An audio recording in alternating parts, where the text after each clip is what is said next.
اس دنیا میں آنے سے پہلے بھی ہم ایک زندگی گزار آئے ہیں، اور بدقسمتی سے اس کا تصور بہت کم لوگوں کو حاصل ہے،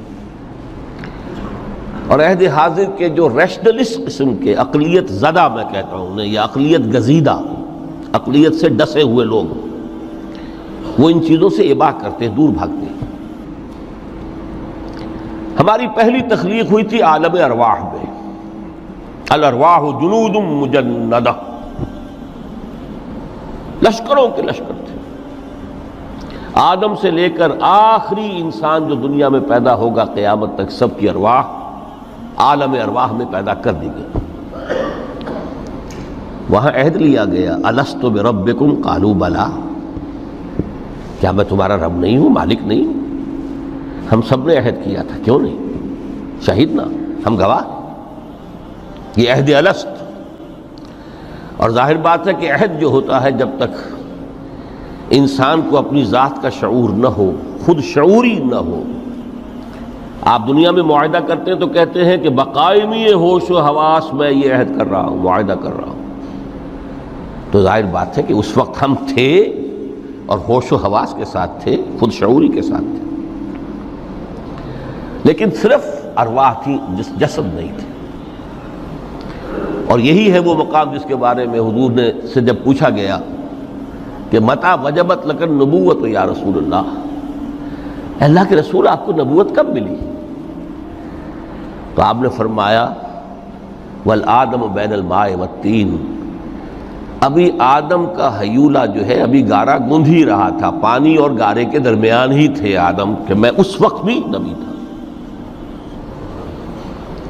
عالم خلق کا ابھی آغاز نہیں ہوا، ابھی عالم ارواح میں بھی جو تمام ارواح ہیں وہ اپنی امتیازی شان کے ساتھ ہیں۔ روح محمدی صلی اللہ علیہ وسلم، جس سے اگر نور محمدی کہیں تو غلط نہیں ہے، اس لیے کہ ارواح کا جو مادہ تخلیق ہے وہ نور ہے، جیسے فرشتوں کا مادہ تخلیق نور ہے۔ مسلم شریف میں حضرت عائشہ صدیقہ رضی اللہ تعالیٰ عنہ سے روایت موجود ہے، اللہ نے فرشتوں کو نور سے پیدا کیا۔ روح، فرشتے روح ہیں، ارواح ہیں، روح القدس، روح الامین، اور ارواح انسانیہ بھی روح ہے، یہ سب ان کا مادہ تخلیق نور ہے۔ اس وقت ہم پیدا کیے گئے، صرف ارواح کی شکل میں ہم سے عہد لیا گیا اور پھر سلا دیا گیا۔ یہ پہلی موت تھی جو ہم پر وارد ہوئی ہے اس دنیا میں آنے سے پہلے، اس لیے کہ سورہ مومن کی ایک آیت میں فرمایا گیا ہے کہ جہنم میں لوگ جو ہیں فریاد کریں گے، ربنا امتنا اثنتین واحییتنا اثنتین فاعترفنا بذنوبنا فہل الی خروج من سبیل، اے اللہ تو نے ہمیں 2 مرتبہ مارا، 2 مرتبہ زندہ کیا، تو اب ایک مرتبہ اور صحیح، کہ یہاں سے نکلنے کا بھی کوئی راستہ ہے کہ نہیں؟ اتنے مراحل سے تو ہمیں لے کر آیا ہے، ایک مرحلہ اور سی۔ تو یہ 2 موتیں کون سی ہیں؟ پہلی موت وہ تھی جب ارواح کو موت کی نیند سلا دیا گیا۔ پھر عالم خلق، جسے آج سائنٹسٹ کہتے ہیں، جس کا نقطۂ آغاز ہے بگ بینگ، عالم ارواح اس سے پہلے کی شے ہے، اس تک سائنس نہیں پہنچ سکتی، وہ سائنس سے ماوراء ہے، لیکن جہاں سے سائنس شروع ہوتی ہے وہ عالم خلق کا آغاز ہے، بگ بینگ سے۔ وہ پھر مختلف مراحل، تنزل کے مراحل بھی آئے، ارتقاء کا مرحلہ بھی آیا، تفصیل میں جانے کا موقع نہیں ہے۔ بہت سے تنزلات کے مراحل اور بہت سے ارتقاء کے مراحل طے کر کے آدم تیار ہوا ہے۔ حضرت بیدل نے رحمت اللہ علیہ بہت خوبصورت شعر کہا ہے، ہر 2 عالم خاک شد تا بست نقش آدمی، اے بہار نیستی از قدر خود ہوشیار باش۔ یہ پوری جو بھی کائنات کا جو سلسلہ شروع ہوا، بگ بینگ، اور بہت بڑے بڑے جو ناری کرے تھے جن کی کہ حرارت کا جب تذکرہ کرتے ہیں سائنسداں تو trillions and trillions of foreign height, یہ ان کی اس وقت اس کی جو حرارت کا عالم تھا، لیکن پھر وہ ٹھنڈے ہوئے، کچھ اس میں سے کوئی، پھر خاک کی تہ جو ہے زمین کے اس کرے پر آئی، ہر 2 عالم خاک شد، یہاں سے اب آدم کا ہیولہ تیار ہوا تا بست نقش آدمی، اس کے بعد ارتقائی مراحل ہیں، اور پھر آدم کی وہ روح جو کولڈ سٹوریج میں تھی جب وہ لا کر پھونکی گئی ہے، جسد آدم جو ہے وہ مسجود نہیں تھا، مسجود تو تب بنا ہے جبکہ اس میں روح آدم وہ لا کر پھونک دی گئی۔ فَإِذَا سَوَّيْتُهُ وَنَفَخْتُ فِيهِ مِن رُوحِي فَقَعُوا لَهُ سَاجِدِينَ۔ یہاں سے حیات دنیاوی کا آغاز ہو گیا۔ پھر وہ سلسلہ تناسل ہے، آدم اور حوا کی نسل میں سے ہر بچہ 4 ماہ کے بعد جب اس کا ایک ہیولہ رحم مادر میں تیار ہو جاتا ہے، حدیث ہے متفق علیہ عبداللہ ابن مسعود سے رضی اللہ تعالی عنہ، اور جس کے اندر آغاز میں وہ کہتے ہیں کہ حضور نے ہمیں یہ بتایا وَهُوَ الصادق المصدوق، دیکھنا تم کہیں شک میں نہ پڑ جانا، محمد کون ہے؟ الصادق المصدوق، جو سچے ہیں، جن کی سچائی کی اللہ گواہی دیتا ہے، کہ رحم مادر میں 40 دن تم نطفے کی شکل میں ہوتے ہو، پھر 40 دن علقہ کی شکل میں ہوتے ہو، پھر 40 دن تو مضغہ کی شکل میں ہوتے ہو، پھر اللہ تعالیٰ فرشتے کو بھیجتا ہے جو اس میں روح پھونکتا ہے۔ وہی عمل جو آدم کے جسد ہیولہ کے ساتھ ہوا تھا، ہر ابن آدم اور بنت آدم کے لیے وہی عمل ہے کہ جو رحم مادر میں 4 مہینے کے بعد دہرایا جاتا ہے۔ یہاں سے حیات دنیاوی شروع ہوئی، پھر موت، یہ دوسری موت ہے۔ اب پہلی موت تو وہ تھی، لیکن دوسری موت یہاں سیپریشن ہو جائے گی۔ جو زمین سے آیا تھا تخلیقی مادہ، وہ جسم میں گیا، جس میں زمین میں گیا، گل سڑ کر ختم ہوا۔ جو وہاں سے روح آئی تھی وہ اس زمینی وجود کا جو لب لباب ہے، جان، نفس، اس کو لے کر اپنے ساتھ، اور وہ جائے گی عالم بالا کو۔ پھر یہ ایک وقفہ ہے، پھر بعد سے بعد الموت ہے۔ تو احیاء بھی 2 ہو گئے، ایک مرتبہ پہلی موت کے بعد زندہ کیا اس عالم میں، آنکھ کھلی اس عالم میں ہماری، یہ پہلا احیاء تھا۔ کیف تکفرون باللہ وکنتم امواتا فاحیاکم ثم یمیتکم ثم یحییکم ثم الیہ ترجعون۔ دوسرا احیاء وہ ہوگا قیامت کے دن، بعد سے بعد الموت، اور پھر اس کے بعد وہ زندگی ابدی زندگی ہے، ہمیشہ کی۔ یہ تصور سامنے رکھیے۔ تو یہ جو تھوڑا سا وقفہ، یہ تو زندگی بہت طویل ہے۔ تو اسے پیمانہ امروز و فردا سے نناب، جاویداں پہم دواں، ہر دم جواں ہے زندگی۔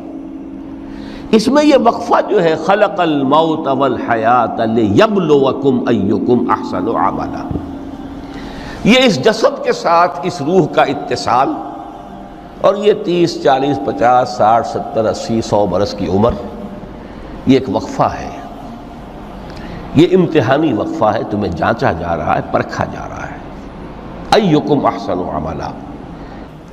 اب اگر تو 2 چیزیں انسان پر واضح رہیں، اور نہ صرف واضح رہیں، مستحضر رہیں۔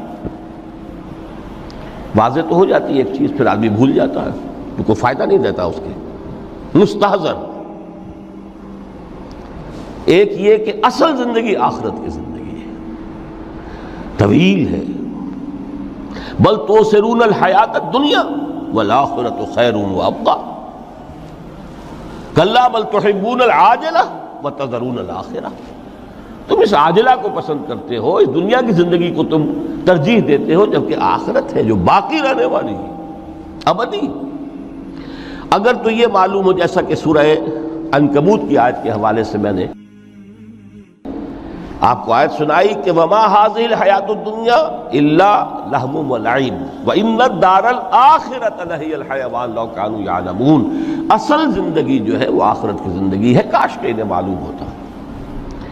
ایک حقیقت تو یہ معلوم ہو، اور مستحضر۔ سورہ آراف پڑھی ہے، اس سورہ آراف میں اللہ تعالیٰ نے بہت خوبصورت انداز میں سب سے پہلے آدم علیہ السلام کی پیدائش اور شیطان کو آدم کی پیدائش پہ جو اعتراضات ہوئے، اس واقعے کو اللہ نے نقل کیا۔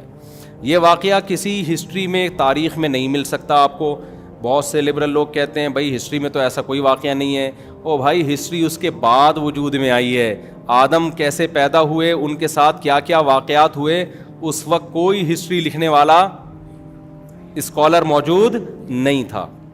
یہ تو وہ باتیں ہیں. اچھا کمال کی بات یہ کہ آپ ہسٹری میں جتنا قدیم جائیں گے نا, سارے آدم پہ متفق ہیں کہ انسانیت کی ابتدا کس سے ہوئی ہے؟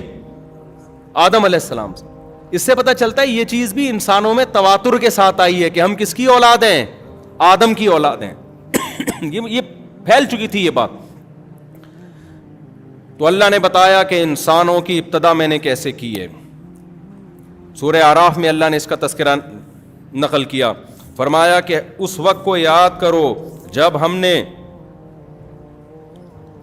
وَلَقَدْ خَلَقْنَاكُمْ ثُمَّ صَوَّرْنَاكُمْ, ہم نے تمہیں پیدا کیا, ایک خاص صورت دی, اور پھر ہم نے فرشتوں سے کہا اسجدوا لآدم, آدم کو سجدہ کرو. فسجدوا الا ابلیس, سب نے سجدہ کیا, انکار کس نے کر دیا؟ شیطان نے. شیطان کسے کہتے ہیں؟ اللہ تعالیٰ نے انسانوں کے علاوہ بھی بہت ساری مخلوقات پیدا کی ہیں جن تک سائنس ابھی تک پہنچی نہیں ہے, اور اس کا بھی امکان ہے قیامت تک پہنچے ہی نہیں. یہ بھی امکان ہے, کیونکہ ہم جب کسی چیز پہ ریسرچ کرتے ہیں, ہم مادی زندگی کے بارے میں ریسرچ کر سکتے ہیں. ہمارے پاس جو آلات ہیں وہ اس مادے کو سمجھنے کے لیے تو ہیں.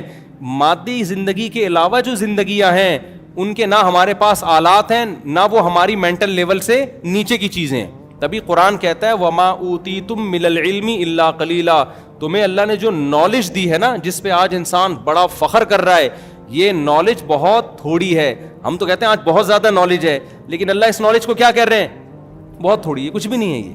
اور سائنسدان بھی اس کا اعتراف کر رہے ہیں. ہم جیسے جیسے چیزوں پہ مطلع ہوتے ہیں نا, تو پتہ چلتا ہے پہلے ہمیں کچھ بھی نہیں پتا تھا, پتہ تو اب چلا ہے ہمیں. اور جس چیز کو آج کہہ رہے ہیں اب پتہ چلا ہے, کل کہیں گے یہ تو کچھ بھی نہیں تھا. سمجھتے ہیں کہ نہیں سمجھتے؟ دیکھو ایک دور میں سائنسدانوں میں بڑے پھڈے ہوئے ہیں کہ جب مادے کو توڑا جائے نا, تو آخر میں اینڈ میں کیا ہوگا؟ اینڈ میں نکلے گا کیا؟ آخری ذرہ ایک آئے گا نا کہ وہ مزید ٹوٹ سکتا ہے کہ نہیں ٹوٹ سکتا. اس میں بڑی بحثیں ہوتی تھیں, مسلم اور غیر مسلم سائنسدانوں میں بڑی بحثیں ہوتی تھیں. لیکن جب خوردبینیں ایجاز ہوئی, اس کو توڑنا شروع کیا, تو پتہ چلا یہاں تو دنیا ہی کچھ اور ہے. وہ آخری ذرہ آتا ہی نہیں ہے, وہ تو آ کے جا کے کیا ہے؟ ایک الیکٹران ہے جو پروٹون کے گرد گھوم رہا ہے, ایک نیوکلیس ہے. وہ آخری ذرہ خود وہ ایک ایسا یونٹ نہیں ہے کہ جو مستقل اس کی کوئی حیثیت ہو, وہ تین الگ الگ چیزوں کا مرکب ہے. نہیں یاری بات میرا خیال, وہ تو تین الگ الگ چیزوں کا. بھائی ہم تو سمجھتے ہیں نا توڑیں گے تو ایک آخری ذرہ آ جائے گا جو بنیادی اکائی ہے. وہ بنیادی اکائی اتنی الگ ہے کہ وہ کوئی اسٹیبل چیز ہی نہیں ہے, وہ ہلتی ہوئی چیز ہے. ٹھیک ہے نا, الیکٹران گردش کر رہے ہیں, اس الیکٹران کو دھکا دو تو وہ دوسرے مدار میں جا کے اس الیکٹران کو دھکا دے کے آگے, وہ کہتے ہیں نا پارسل کرو. پارسل کا خاص انتظام ہے نا بھائی, بس میں لکھا ہوتا ہے تپڑ ہے تو پاس کر ورنہ برداشت کر. الیکٹران کیا کرتا ہے, وہ آگے اس کو دھکا دیا, وہ آگے اس کو دھکا, یہ ایک الگ ہی جہان ہے. پھر اس کو توڑ رہے ہیں تو الگ چیزیں آ رہی ہیں. تو یہ یہاں تک پہنچے کہ بھائی یہ جتنا گہرائی میں گھستے چلے جاؤ گے نا, یہ پتا چلتا چلا جائے گا کہ ہمیں اب تک کچھ بھی پتا نہیں تھا, پتا تو اب چلا ہے. اور آئنسٹائن نے آ کے یہ کہہ دیا ہم کسی چیز کے بارے میں پتا چلا ہی نہیں سکتے. اس نے نظریہ اضافت جو پیش کیا نا, وہ کیا پیش کیا؟ پتا چلا ہی نہیں سکتے. کیوں؟ یہ بہت پوائنٹ کی بات ہے, اس کو سمجھیں. اس نے کہا ہم جب بھی کسی چیز کو سمجھنے جاتے ہیں نا اس کائنات میں, تو وہ دوسرے کی سمجھ پہ موقوف ہوتی ہے. نہیں یہ بات, یعنی وسیم بھائی کے بارے میں آپ نے پوچھنا تو ستار بھائی بتائیں گے. ستار کہاں ہے جی؟ وہ وسیم بتائے گا. وسیم کہاں ہے؟ وہ ستار بتائے گا. جیسے مجھ سے لوگ کہہ رہے ہوتے ہیں نا کہ میں کہتا ہوں یہ وسیم سے ملنا ہے, کہاں ہے؟ وہ کہہ رہے ہیں وہ جمیل کے پاس ہے. جمیل کس کے پاس ہے؟ ہمیں جمیل کا پتہ نہیں اور آپ بتا کس کا رہے ہو؟ ایک جمیل کو تم ویسے بھی نہیں جانتے. تو جمیل کس کے پاس ہے؟ جمیل اس کے پاس ہے. وہ کس کے پاس ہے؟ وہ اس کے پاس ہے. یہ کائنات آپس میں ایسی مربوط ہے کہ اس کو سمجھنے کے لیے اس کو سمجھنا پڑے گا, اس کو سمجھنے کے لیے کسی اور چیز کو سمجھنا پڑے گا, اس کو سمجھنے کے لیے کسی چوتھی چیز کو سمجھنا پڑے گا اس کو. تو یہ نظریہ اضافت ہے کہ ہم نے ایک چیز کو فرض کیا ہے دوسرے کو فرض. جیسے پروٹون الیکٹران ہے نا, پروٹون کسے کہتے ہیں؟ جس پہ پازیٹیو چارج ہو. پازیٹیو کسے کہتے ہیں؟ جو نیگیٹو کو اپنی طرف کھینچتا ہے. نیگیٹو کسے کہتے ہیں؟ جو پازیٹیو کی طرف کھینچتا ہے. تو نیگیٹو کو سمجھنا پازیٹیو پر, پازیٹیو کو سمجھنا. میں جا رہا ہوں بھائی, مولوی یہ کہہ رہے ہیں بہت ہو گیا. آپ کہہ رہے ہیں یار آپ درس قرآن کے لیے بیٹھے ہو, آپ باتیں کیا الیکٹران پروٹون کی باتیں شروع کر دی ہیں. کائنات کو سمجھنے کے لیے نا اپوزٹ چیزوں کو دیکھنا پڑتا ہے. دیکھو اگر یہ روشنی نہ ہوتی اور اندھیرے ہوتے, خدا کی قسم قیامت آ جاتی, سائنسدان لائٹ اور روشنی کو ایکسپلین کر نہیں سکتے, وہ انکار کر دیتے, وہ کہتے ہیں روشنی کوئی چیز ہی نہیں ہے. میں سمجھا پا رہا ہوں اپنی بات؟ اگر اس کائنات میں روشنی نہ ہوتی نا, ہم اندھیروں میں ہی ہوتے اور اندھیروں میں ہی پیدا ہوتے. پھر کوئی پیغمبر آ کے بتاتے کہ ایک جگہ ایسی ہے کسی سیارے پہ جہاں لائٹ ہے, جہاں سب یہ ہے, تو ہم کہتے یہ کیوں ہم جب اندھیرے کو دیکھتے نا اس کے مقابلے میں روشنی کو نہ دیکھا ہوتا تو ہمیں اندھیرا بھی سمجھ میں نہیں آتا کہ اندھیرا کسے کہتے ہیں. ہم کہتے ہیں یہ تو اصل تو یہی ہے. ہم نے چونکہ روشنی کو دیکھا اندھیرے کے مقابلے میں, تو روشنی ہمیں اندھیرے سے سمجھ میں آئی, روشنی کی ڈیفینیشن, اور اندھیرے کی ڈیفینیشن ہمیں کس سے سمجھ میں آئی ہے؟ روشنی سے. اگر دنیا میں مرد ہی ہوتے عورت نہ ہوتی تو ہم مرد کو مرد تھوڑی کہتے, ہم کہتے یہ کچھ بھی نہیں ہے, بس ایسے ہی ہے. مرد اور عورت کیا ہوتے ہیں؟ آدمی کیا ہوتا ہے؟ نر کیا ہوتا ہے؟ ہم کہتے ہیں بھئی یہی ہے, ایک ہی جنس ہے. لیکن جب عورت ہے مقابلے میں تو ہم مرد کو کیا کہتے ہیں اس کے مقابلے میں؟ مرد سمجھنے میں ہمیں آسانی ہوتی ہے کہ مرد کی ڈیفینیشن کیا ہے. اسی طرح دنیا میں صرف عورتیں ہی ہوتی, مرد نہ ہوتے, تو پھر عورت اور مرد کا فرق سمجھ میں آتا؟ کوئی سائنسدان, کوئی پیغمبر آ کے بتاتے کہ قیامت میں عورتوں کو بتاتے کہ تم قیامت میں جاؤ گی, جنت میں جب جاؤ گی تو وہاں مرد بھی ہوں گے, تو سائنسدان کیا کہتے ہیں؟ بھائی مرد کوئی مخلوق ہے ہی نہیں. جو عورتوں میں سائنسدانیں ہوتی ہیں, سائنسدانیں, وہ کیا کہتی ہیں کہ مرد کوئی مخلوق ہوتی نہیں ہے. وجہ کیا ہے کہ عورت کی جو اپوزٹ جنس ہے نا, جینڈر ہے, وہ ہوتی نہیں تو سمجھ میں بھی نہیں آتی. تو عورت بھی سمجھ میں نہیں آتی کہ عورت کسے کہتے ہیں. تو یہ ساری جو کائنات ہے نا, جو آئنسٹائن کا نظریہ اضافت ہے, اس کو میں دیسی اسٹائل میں بیان کر رہا ہوں. کوئی ایسا نہ ہو سائنسدان لے کے بیٹھ جائے کہ یہ کیا کیسے الفاظ استعمال, ہمارا اپنا اسٹائل ہے بھائی.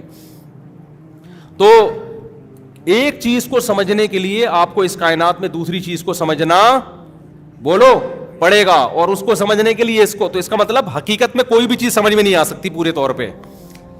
ہم تو ایک چیز کو دوسری سے سمجھنے ہیں, اور دوسری کو بہادری ہم اسے کہتے ہیں جو بزدل نہ ہو. بزدل کسے کہتے ہیں؟ جو بہادر نہ ہو. تو نہ بہادر سمجھ میں آیا, نہ دیکھو نہ بہادر سمجھ میں آیا ہمیں, نہ بزدل سمجھ. بہادر ہم فرض کر رہے ہیں کہ جو یہ والا نہ ہو. اچھا یہ والا کیا نہ ہو؟ جو وہ والا نہ ہو. یہ تو وہی آمنے سامنے والا ہو گیا کہ نہیں ہو گیا؟ تیرا گھر کدھر ہے؟ اس کے گھر کے سامنے. اس کا گھر کدھر ہے؟ میرے گھر کے سامنے. ابے دونوں کا کدھر ہے؟ آمنے سامنے. تو نہ یہ سمجھ میں آئے گا نہ. تو میں آپ کو بتا رہا ہوں کہ جو سائنس نے اتنی ترقی کی ہے, ہم بھی مانتے ہیں بہت زیادہ ترقی کی ہے, لیکن جتنا علم اس کائنات میں ہے, جو اللہ کے پاس ہے, جس پر یہ کائنات چل رہی ہے, اور بہت ساری مخلوقات ہیں, تو اس کے مقابلے میں اللہ نے قرآن میں کہہ دیا کہ تمہارا علم کیا ہے؟ تھوڑا نہیں ہے, بہت تھوڑا ہے. تو اس لیے سائنس کی بیس پہ جنات کا, شیطان کا, جنت جہنم کا انکار کرنا یہ انسان کے باولے ہونے کی دلیل ہے. اگر یہ دلائل کسی اور دلائل سے یہ چیزیں ثابت ہو جاتی ہیں تو ماننا پڑے گا. تو آسمانی کتاب کیا کہتی ہے؟ اللہ تعالیٰ کہتے ہیں کہ ہم نے جب آدم کو پیدا کیا تو آدم کے علاوہ تو کوئی مخلوق تھی نہیں انسانوں میں. پہلا انسان کون دنیا میں آیا؟ آدم. تو آدم پہ تو کوئی اعتراض کر نہیں سکتا تھا, کیونکہ وہ تو کوئی اور مادی مخلوق جانور تھے نا, تو جانوروں کو تو اللہ نے عقل ہی نہیں دی ہے کہ وہ اعتراض کریں.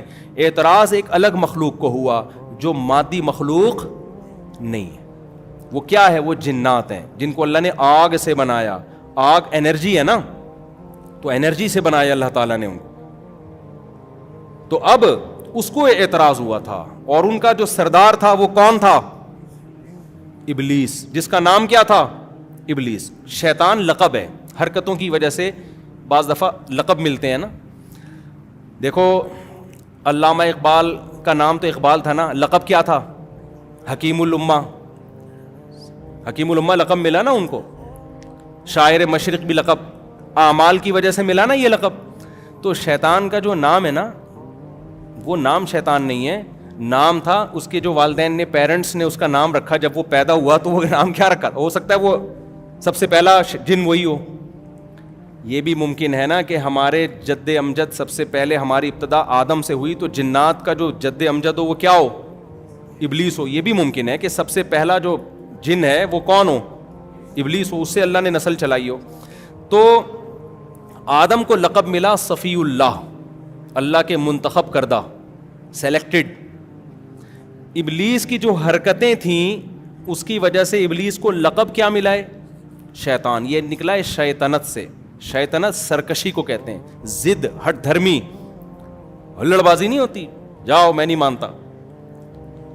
آپ نے ہر جگہ دیکھا ہوگا ضدی قسم کے لوگ ہوتے ہیں، گھر میں بچے بھی ہوتے ہیں ضدی، میاں بعض دفعہ ضدی ہے، بیگم بعض دفعہ ضدی ہے، ساس بعض دفعہ ضدی ہے. ایک آدمی نے بتایا میری وہ پھر سمجھ جائیں گے ان کی بات ہو رہی ہے، تو بڑا زبردست چٹکلا تھا، لیکن وہ سمجھ جائیں گے، ان کی ساس بھی سمجھ جائے گی کہ میرے بارے میں کہہ رہے ہیں مفتی صاحب، کیونکہ یہ ساری خصوصیات انہی کی ساس میں پائی جاتی ہیں. وہ میں بتاؤں گا نہیں، وہ ساس سمجھ جائیں گے کہ میری بات ہو رہی ہے، ٹھیک ہے نا. تو ایسے راز فاش کرنا، اگرچہ میں نام نہیں لیتا، لیکن بعض ایسی علامتیں ہوتی ہیں نا، سمجھ جاتے ہیں کہ وہ ساس بھی سمجھ جائیں گی میری بات ہو رہی ہے، اور داماد بھی سمجھ جائے گا، کیونکہ یہ وہ والی جو خصوصیات ابھی میں بتانے لگا تھا وہ انہی کی ساس میں پائی جاتی ہیں. تو شیطان تھا شیطنت، سرکشی. آدم کو اللہ نے پیدا کیا، سب کو حکم دیا سجدہ کرو. ہمیں پروٹوکول دیا جا رہا ہے، اس لیے نہیں دیا جا رہا کہ ہم شراب پئیں گے، انڈین فلمیں دیکھیں گے اور فحش فلمیں دیکھیں گے. اللہ کو اتنا پیار تھا اس مخلوق سے، ایسی مخلوق پیدا کر رہا ہوں، ایسی مخلوق پیدا کر رہا ہوں جس کے پاس خواہشات بھی ہیں اور عقل بھی ہے. جانوروں کے پاس عقل ہے، عقل نہیں ہے، خواہشات بہت ہیں. جانور غلط کرے اسے سزا نہیں ملے گی، کیونکہ غلط اور صحیح کو سوچنے کے لیے اللہ نے اسے عقل دی نہیں ہے. انسان، اچھا فرشتے وہ مخلوق ہیں جن کے پاس عقل بہت ہے مگر خواہشات نہیں ہے. فرشتے کی عقل کہہ رہی ہوتی ہے یہ صحیح ہے اور یہ غلط ہے، یہ غلط ہے یہ نہ کرو، فرشتہ کہتا نہیں کرتا، کیونکہ اس کا غلط کرنے کا دل چاہتا بھی نہیں ہے. جو صحیح ہے وہ کر لو کیونکہ صحیح کرنے کا دل چاہتا ہے، بلکہ دل چاہے نہ چاہے اس کی خواہشات ہی نہیں ہے نا. انسان ایک ایسی مخلوق کہ اس کو اللہ نے دونوں چیزیں دے دی، خواہشات بھی دے دی اور عقل بھی. اب یہ جو ہے نا ایک میدان دے دیا، اب دیکھتے ہیں کھیلو جا کے. اب اس عقل اور خواہشات سے کیا کرو، کھیلو. دل کہیں اور لے کے جائے گا اور کھوپڑی بولو نا کہیں اور لے کے جائے گی. دل کہے گا سٹا لگا لو بھائی، وہ بھی تو پی رہا ہے، وہ دیکھو ٹینشن بھی نہیں ہے، چرس پی کے بیٹھا ہوا ہے، شراب پی کے کیسا مست گھوم رہا ہے اور مجھے اتنا غم. لیکن عقل کیا کہے گی؟ عقل کہے گی جس خدا کو مانتے ہو اس نے شراب کو حرام کیا. اچھا بعض چیزوں میں عقل خود گائیڈ کرتی ہے، بعض چیزوں میں عقل کو بے لگام چھوڑ دیا جائے نا